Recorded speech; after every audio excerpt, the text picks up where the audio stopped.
Hello friends. Security market के अंदर आज जो हमारा टॉपिक है वो है मेथड्स ऑफ रेजिंग कैपिटल कि कैसे कैसे कैपिटल को इशू रेज किया जा सकता है, कौन कौन सिक्योरिटीज को इशू किया जा सकता है। The various methods which are used in the flotation of securities और raising capital in the new issue market are public issue, offer for sale, private placement, right issue and preferential issue. चलिए first पढ़ते हैं public issue.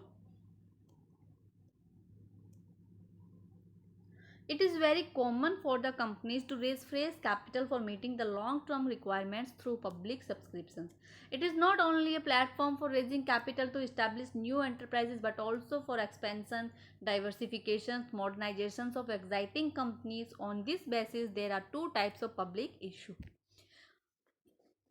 Public issue में क्या होता है, invitations होता है कंपनी के द्वारा पब्लिक को कि ये शेयर्स इशू किए गए हैं, उससे क्या होता है उनको कैपिटल रेज होती है। पब्लिक इशू में दो टर्म आती हैं। फर्स्ट है initial public offering, IPO. IPO means initial public offering, first time issue. एक कंपनी इशू करती है अपनी शेयर्स को पब्लिक को फर्स्ट टाइम, उसको दोबारा जो फर्स्ट टाइम इशू होगा वही आईपीओ होगा, जब दोबारा इशू होता है तो वो आईपीओ नहीं होगा। Follow on public offering, FPO. Follow on public offering, जब लिस्टेड कंपनी को एडिशनल कैपिटल की आवश्यकता होती है तो offer for sale, private placement और राइट इशू के फॉर्म में शेयर्स इशू करती है। एफपीओ एक से ज़्यादा बार इशू किया जा सकता है, आईपीओ नहीं। आईपीओ सिर्फ एक ही बार इशू किया जाता है। आईपीओ और एफपीओ दोनों ही सिचुएशन में शेयर जो इशू होगा वो क्या होगा, न्यू शेयर होगा, क्योंकि हम यहाँ पे प्राइमरी मार्केट को डिस्कस कर रहे हैं ना, इसलिए प्राइमरी मार्केट में क्या होता है, न्यू शेयर्स इशू किए जाते हैं।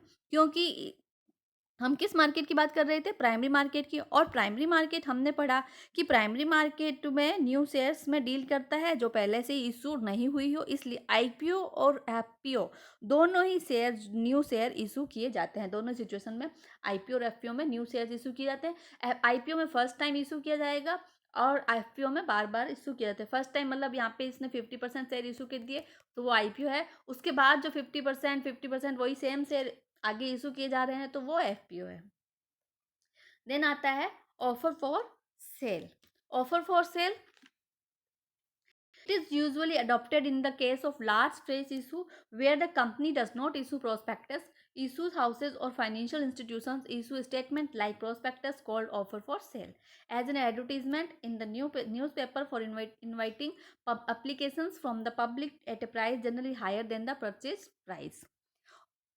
ऑफर फॉर सेल एक इजी मैकेनिज्म है शेयर इशू करने का पब्लिक को, लेकिन कुछ कंडीशंस हैं ऑफर फॉर सेल के लिए, जैसे कि only top 200 companies can go for offer for cell. Promoters और पीपल जिनके पास 10% से ज़्यादा की शेयर कैपिटल हो वो ही ऑफर फॉर सेल के लिए जा सकते हैं। ऑफर फॉर सेल में 1 डे और 2 डेज के अंदर शेयर सेल किए जाते हैं, जैसे कि एफपीओ में एक कंपनी को शेयर्स इशू करने के लिए 10 से 15 डेज लग जाते हैं प्रोसेसिंग में। वही offer for cell much easier है कंपनी के लिए फंड रेज करने के लिए। जब लार्ज फ्रेश इशू का केस हो वहाँ ऑफर फॉर सेल अडॉप्ट किया जाता है, जहाँ पे कंपनी विदाउट प्रोस्पेक्टस जो है सिक्योरिटीज बल्क में इशू की जाती है। तो ये था ऑफर फॉर सेल। देन आता है private placement. Private placement can be defined as the sale of an entire issue of securities by company directly to one or a few financial institutions. Private placement is feasible only for large well-known corporations having a high credit standing so that they can save the cost issue if routed through intermediaries. Private placement का मतलब एक company अपनी securities की entire cell किसी financial institutions को directly cell करने के लिए दे देती है।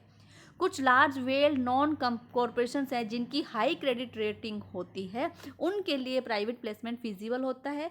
प्राइवेट प्लेसमेंट के केस में कमीशन कंपेरेटिवली जो होते हैं वो कम होते हैं एंड लार्ज लीगल एक्सपेंसेस और कम होते हैं, ठीक है। देन आता है right issue. Exciting companies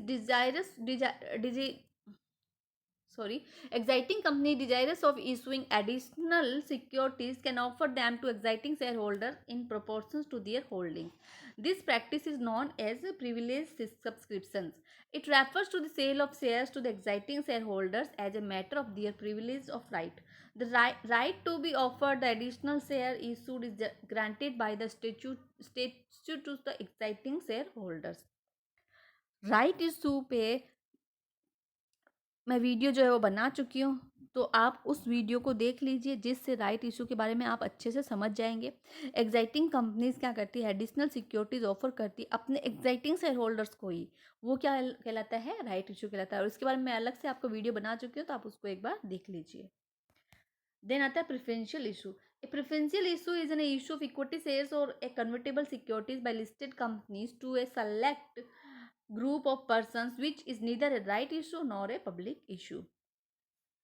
preferential issue में लिस्टेड कंपनीज के द्वारा सेलेक्टेड ग्रुप ऑफ पर्सन को ही सिक्योरिटीज इशू की जाती है। कुछ ग्रुप जो होते हैं वो सिलेक्टेड किए हुए होते हैं, उन्हीं को सिक्योरिटीज इशू की जाती है। तो ये था प्रेफरेंशियल इशू।